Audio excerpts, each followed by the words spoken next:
요한은 이 세상의 것이 아닌 듯한 무언가를 묘사하려 했다. 신성한 보좌 앞, 수정처럼 투명하고 불이 섞인 바다. 그것은 단지 상징적인 환상이었을까? 아니면 이해 불가능한 천상 실제에 대한 문자 그대로의 묘사였을까? 유리바다는 요한계시록의 가장 강렬한 순간에 등장하며 예언의 해석 전체를 바꾸는 의미를 숨기고 있을지 모른다. 가장 깊은 설명은 마지막 계시에서야 나타나므로 끝까지 함께하라. 그리고 요한계시록의 신비를 계속 탐구하기 위해 종 모양 아이콘을 활성화하여 채널을 구독하라. 요한계시록의 유리바다, 요한을 전율케 한 환상, 그는 거의 90세였다. 도미티아누스 황제의 명령으로 유배되어 에게해 한복판의 암석 섬에 홀로 있었다. 성전도 없었다. 회중도 없었다. 그곳에서 살아서 나갈 기약도 없었다. 살아남은 마지막 사도 요한은 세상으로부터 잊힌 듯 보였다. 그리고 바로 그 완전한 버려짐의 장소에서 하늘의 문이 열렸고 그가 그 너머에서 본 것은 우리가 영원을 이해하는 방식을 영원히 바꾸어 놓았다. 하지만 요한이 그 문 너머에서 무엇을 발견했는지 말하기 전에 그가 어떻게 그곳에 도달했는지 이해해야 한다. 반모는 목적지가 아니었다. 그것은 위장된 사형 선고였다. 그 섬은 불과 34제곱킬로미터의 화산암과 빈약한 식생, 그리고 멈추지 않는 바람뿐인 곳이었다. 로마는 공개 처형에 정치적 비용을 들이지 않고 성가신 인물들을 제거하기 위해 이런 장소들을 사용했다. 반모 유배는 방어권이나 항소권도 없이 모든 것으로부터 멀리 떨어져 서서히 죽어가는 것을 의미했다. 요한이 그곳으로 보내진 이유는 단 하나였다. 그가 예수에 대해 말하는 것을 멈추지 않았기 때문이다. 도미티아누스, 황제는 다른 이들과 달랐다. 그는 단순히 카이사르라고 불리는 것에 만족하지 않았다. 제국의 모든 신민이 자신을 주와 하나님으로 숭배할 것을 요구했다. 이 숭배를 거부하는 것은 반역죄였다. 그리스도인들에게 그것은 복종 불가능한 일이었다. 그들에게는 이미 주님이 계셨고 그는 로마인이 아니었다. 그 순간 요한의 상황을 생각해보라. 이 사람은 갈릴리 길에서 예수와 함께 걸었던 사람이다. 최후의 만찬 자리에 있었고 스승의 곁에 기대어 그의 숨소리를 들을 수 있을 만큼 가까이 있었다. 다른 모든 이들이 도망쳤을 때 십자가 처형을 가까이서 지켜보았다. 부활의 아침 빈 무덤으로 달려갔고 무슨 일이 일어났는지 가장 먼저 깨달은 이들 중 하나였다. 자신의 눈으로 승천을 목격했다. 50년 넘게 그리스도인 공동체들을 이끌었다. 그리고 이제 생의 마지막에 아무도 자신의 목소리를 듣지 못하는 섬에 갇혀 있었다. 고립은 며칠로 끝나지 않았다. 수개월간 지속되었다. 어쩌면 수년간. 역사적 추정에 따르면 요한은 서기 90년에서 95년 사이에 반모에 머물렀다. 이는 그가 생애의 마지막 해들을 오직 바위와 바다, 그리고 침묵에 둘러싸여 보냈음을 의미한다. 방문객도 없었다. 자신이 세운 교회들의 소식도 없었다. 제자들이 아직 살아있는지 아니면 처형당했는지도 알 수 없었다. 그곳은 절망하기에 완벽한 배경이었다. 하지만 바로 그곳에서 모든 것이 바뀌었다. 요한은 주의 날에 성령에 감동하여 자신의 뒤에서 무언가를 들었다고 묘사한다. 그것은 속삭임이 아니었다. 부드러운 목소리도 아니었다. 헬라어 본문은 그 소리를 전쟁용 나팔 소리에 비유한다. 군대를 소집하고 왕의 도착을 알릴 때 사용하는 악기다. 무시할 수 없었다. 상상으로 착각할 수도 없었다. 그는 누가 말하는지 보기 위해 몸을 돌렸다. 그리고 그가 발견한 것은 그를 거의 죽게 만들 뻔했다. 평범한 천사가 아니었다. 모호하고 위로를 주는 형체도 아니었다. 그것은 그리스도 자신이었으나 요한이 알던 모습이 아니었다. 머리털은 흰 양털과 눈처럼 희었다. 눈은 불꽃처럼 타올랐다. 발은 풀무불에 달구어 재련된 빛난 주석 같았다. 음성은 많은 물소리와 같았다. 폭포가 아니라 온 바다가 동시에 말하는 듯한 소리였다. 오른손에는 7벼를 쥐고 있었다. 입에서는 좌우에 날선 검이 나왔다. 얼굴은 해가 힘있게 비치는 것 같이 빛났다. 요한은 죽은 사람처럼 엎드러졌다. 이 세부 사항은 매우 중요하며 간과해서는 안 된다. 살아있는 어떤 인간보다 예수와 친밀했고 사랑하시는 제자라 불렸으며 마지막 식사 때 스승의 품에 머리를 기댔던 사도, 이 사람조차 계시된 영광 앞에서는 서 있을 수 없었다. 지상의 친밀함은 천상의 현현을 감당할 준비가 되지 않았다. 팔레스타인의 먼지 쌓인 길을 걷던 요한이 알던 예수는 이제 진정한 차원으로 자신을 드러내고 있었다. 그리고 그 차원은 인간의 몸이 견디기에는 너무나 거대했다. 하지만 이것은 시작에 불과했다. 소아시아의 7교회에 보내는 구체적인 메시지, 엄한 꾸짖음과 사랑 어린 책망이 교차하는 메시지를 받은 후 요한은 다시 그 나팔소리 같은 음성을 듣는다. 그런데 이번에는 뒤가 아니었다. 위에서 들려왔다. 요한계시록 4장은 모든 것을 바꾸는 네 단어로 시작한다. 하늘에 열린 문. 요한은 위를 보았고 실제의 구조 자체에 뚫린 구멍을 보았다. 그리고 그가 이미 알고 있던 음성이 인간이 이토록 명확하게 들어본 적 없는 말을 한다. 이리로 올라오라. 이후에 마땅히 일어날 일들을 내가 내게 보이리라. 즉시 본문은 지체 없이 일어났음을 강조한다. 요한은 성령에 감동하여 보좌 앞에 서게 된다. 그 순간부터 그가 본 것은 그 어떤 묘사의 시도도 거부한다. 평범한 보좌가 아니었다. 헬라어 단어 트로노트는 요한계시록 전체에서 40번 이상 사용되며 4장과 5장에서만 20번 등장한다. 모든 것이 이 보좌를 중심으로 회전한다. 모든 것이 그것과 관련하여 존재한다.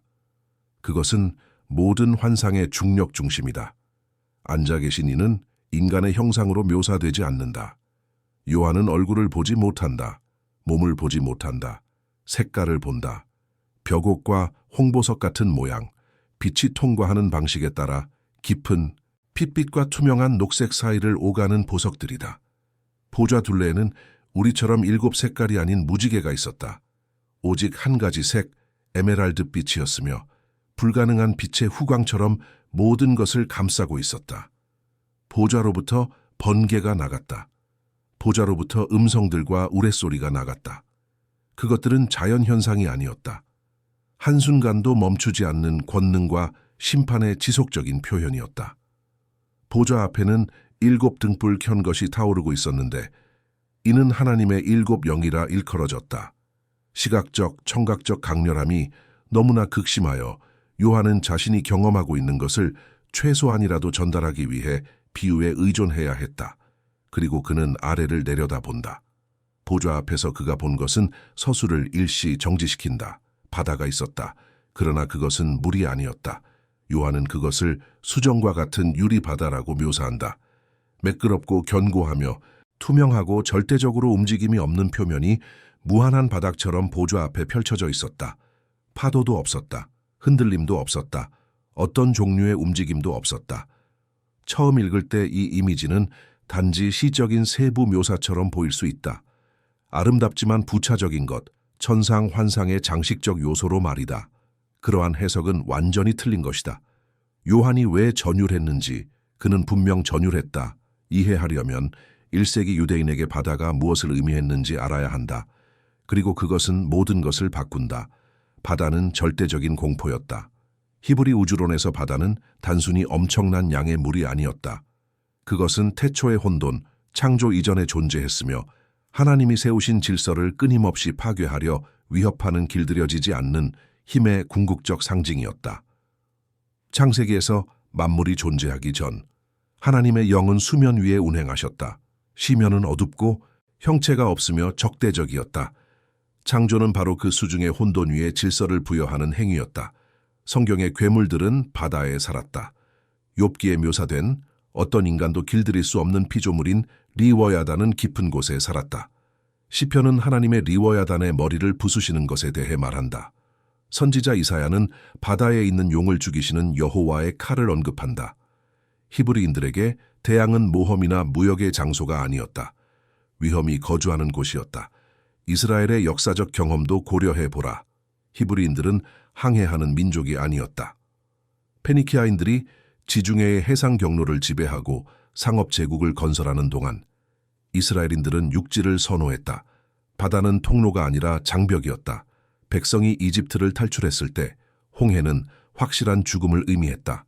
군대와 시면 사이에 갇힌 40만 명의 사람들, 그들이 생존하기 위해 하나님은 물을 가르셔야 했다. 요나가 여호와의 낯을 피하려 했을 때 그는 바다에 삼켜져 물고기 뱃속에서 사흘을 보냈다. 바다는 인간의 통제를 벗어나는 곳이었다. 이제 요한의 환상으로 돌아가 보자. 그는 전능하신 하나님의 보좌 앞에 서 있다. 번개와 우레가 끊임없이 폭발한다. 불가능한 생물들이 그곳을 에워싸고 있다.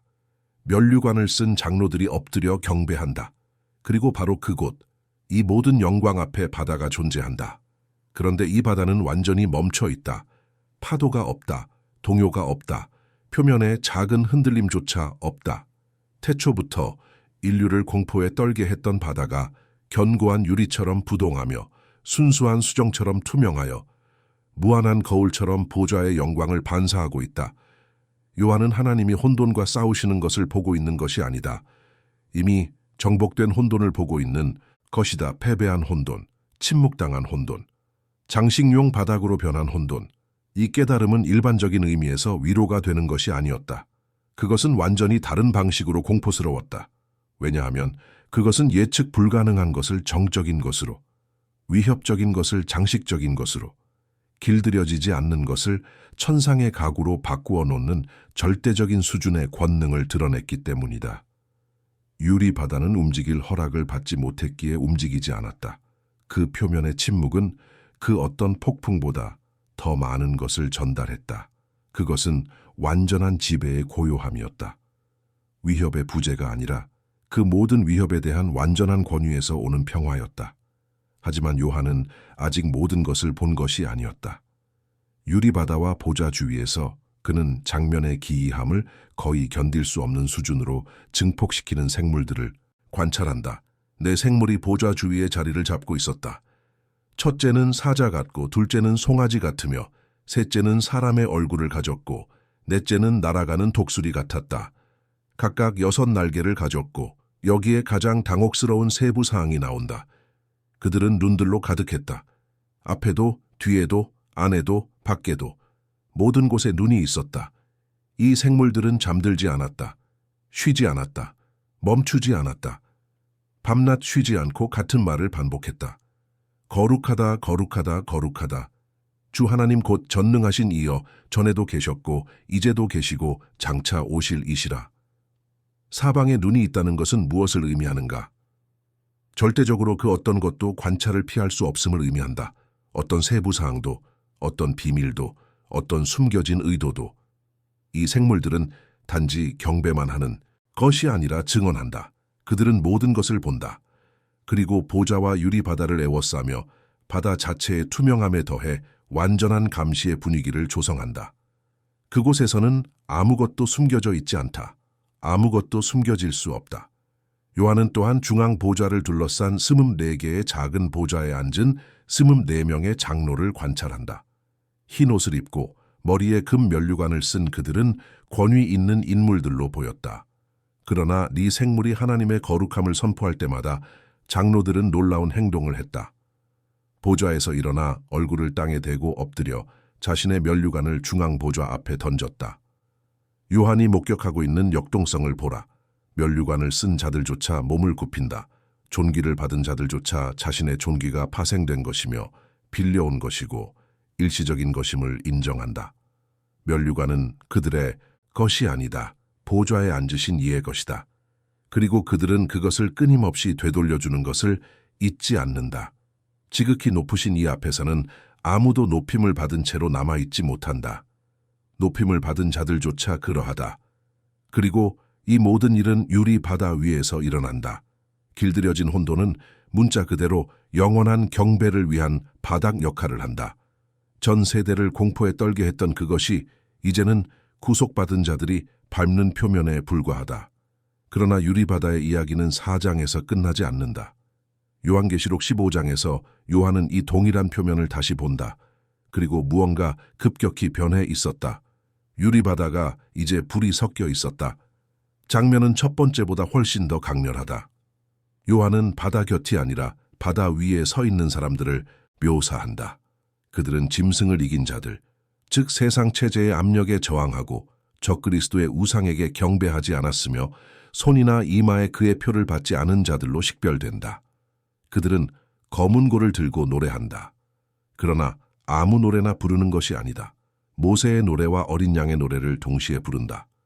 구약과 신약, 이집트 탈출과 그리스도 안에서의 구속, 육체적 노예 상태에서의 해방과 영적 노예 상태에서의 해방을 하나로 묶는 노래다.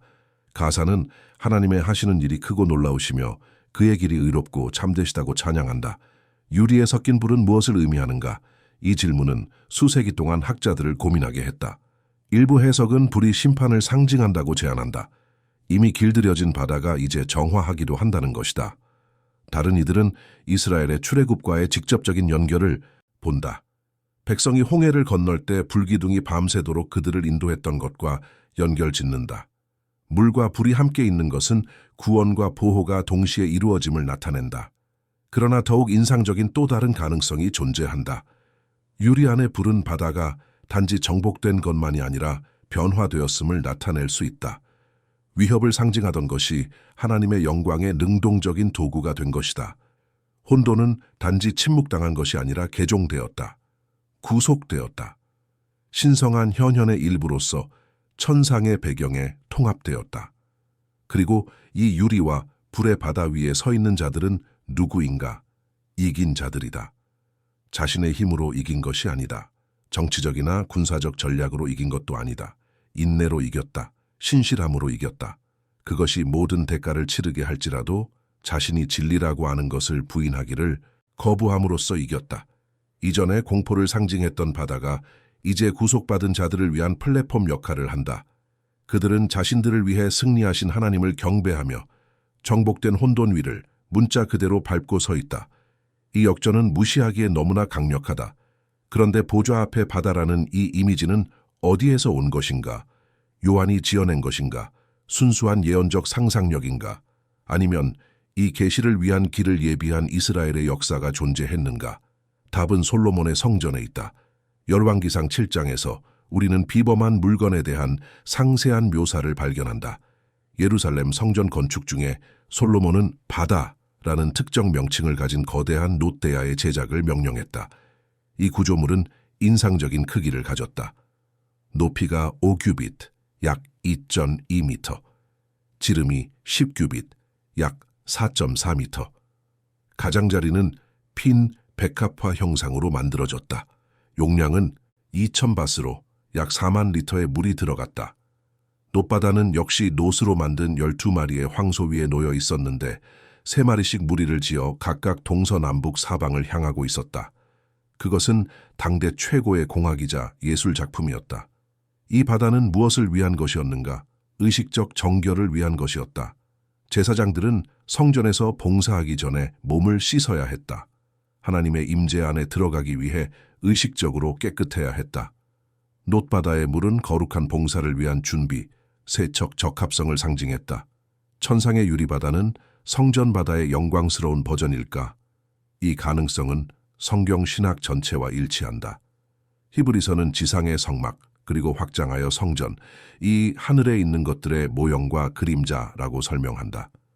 모세가 성막 건축을 위한 상세한 지침을 받은 이유는 신성한 차원에 이미 존재하는 양식들을 지상의 척도와 재료로 재현하고 있었기 때문이다. 솔로몬의 성전이 이 모델을 따랐다면 놋바다는 훨씬 더 거대한 무언가의 불완전한 재현이었다. 하늘에서 바다는 놋이 아니다. 유리다. 교체해야 할 물을 담고 있지 않다. 그것은 견고하고 수정 같으며 영구적이다. 지속적인 정결을 위해 사용되지 않는다. 정결은 이미 완료되었다. 이것은 신학적으로 혁명적인 무언가를 나타낸다. 천상 보좌 앞에는 더 이상 준비의식이 필요하지 않다. 거룩함은 추구되는 것이 아니라 이미 확립되어 있다. 유리 바다는 작업 도구가 아니다. 그것은 기념비다. 혼돈이 단번에 제압되었고 순결이 영원히 완성되었음을 보여주는 영원한 증언이다. 간과할 수 없는 또 다른 연결고리가 존재한다. 요한이 반모에서 환상을 보기 약 600년 전 또 다른 사람이 현저히 유사한 경험을 했다. 그의 이름은 에스겔이었고 그 역시 유배자였다. 그의 이름을 딴 책의 1장에서 에스겔은 요한이 수세기 후에 보게 될 것과 평행을 이루는 요소들을 포함한 하나님의 보좌 환상을 묘사한다. 그는 각각 네 얼굴과 네 날개를 가진 네 생물을 본다. 그들 위에는 수정처럼 빛나는 놀라운 궁창이 있다. 그리고 그 궁창 위에는 남보석 같은 보좌 형상이 있다. 에스겔이 이 수정 같은 궁창을 묘사하기 위해 사용한 히브리어 단어는 라키아다.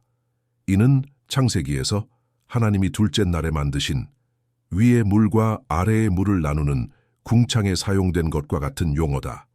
에스겔은 신성한 보좌 자체를 지탱하는 견고하고 빛나는 표면을 본다. 두 선지자, 두 유배지, 600년의 강역, 그리고 두 사람 모두 동일한 실제를 묘사한다. 보좌 앞에 수정 같은 표면, 동물과 인간의 특징을 가진 생물들, 중앙에서 뿜어져 나오는 형언할 수 없는 영광. 유리바다는 요한의 발명품이 아니었다. 그것은 수세기에 걸친 일관된 계시였다. 하나님은 시대가 다른 여러 사람에게 그들의 마음이 처리할 수 있는 이미지를 사용하여 동일한 진리를 보여주셨다. 그리고 메시지는 항상 같았다. 모든 보좌 위에 한 보좌가 있으며 그 앞에서 혼돈은 평화롭다는 것이다. 하지만 이 환상은 당시 요한의 삶에서 구체적으로 무엇을 의미했는가? 그는 절대적으로 무적처럼 보였던 제국의 명령으로 섬에 갇혀 있었다. 로마는 차가운 브리타니아에서 뜨거운 이집트까지, 서쪽의 히스파니아에서 동쪽의 메소포타미아까지 알려진 전 세계를 지배했다. 그들의 군대는 무자비했다. 그들의 관료제는 모든 마을과 도시에 닿아 있었다.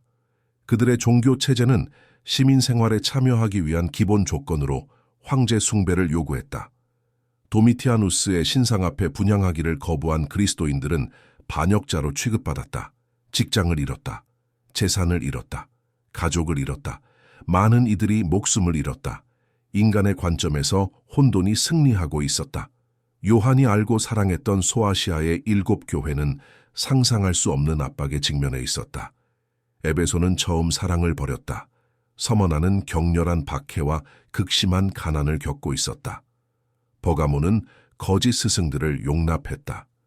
두아디라는 거짓 여선지자에게 미혹되고 있었다. 사대는 살아있다는 이름은 가졌으나 영적으로 죽어 있었다. 빌라델비아는 신실했으나 약했다. 라오디게아는 뜨겁지도 차갑지도 않은 미지근한 상태였으며 스스로 부요하다 하나 실상은 가련하고 눈먼 상태였다. 그리스도를 따르는 모든 이에게 세상은 완전히 통제불능인 것처럼 보였다.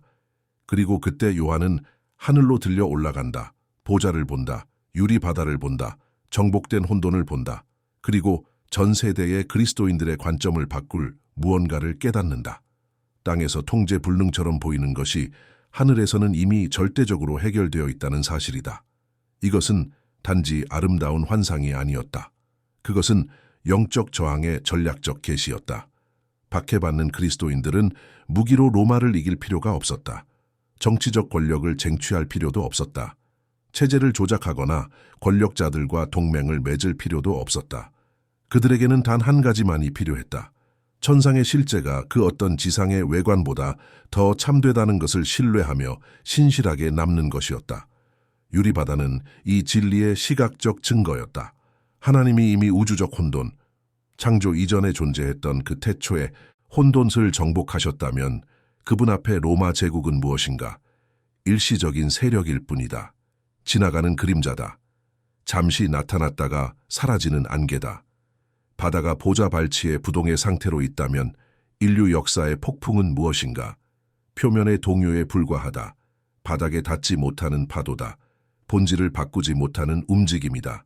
시면의 괴물들이 이미 굴복했다면 하나님을 대적하는 지상의 통치자들이 무엇을 할 수 있겠는가? 그들은 포효할 수 있다. 위협할 수 있다. 몸을 죽일 수도 있다. 그러나 요한이 본 실제를 건드릴 수는 없다. 이 메시지는 불처럼 수세기를 가로질러 전달되었다.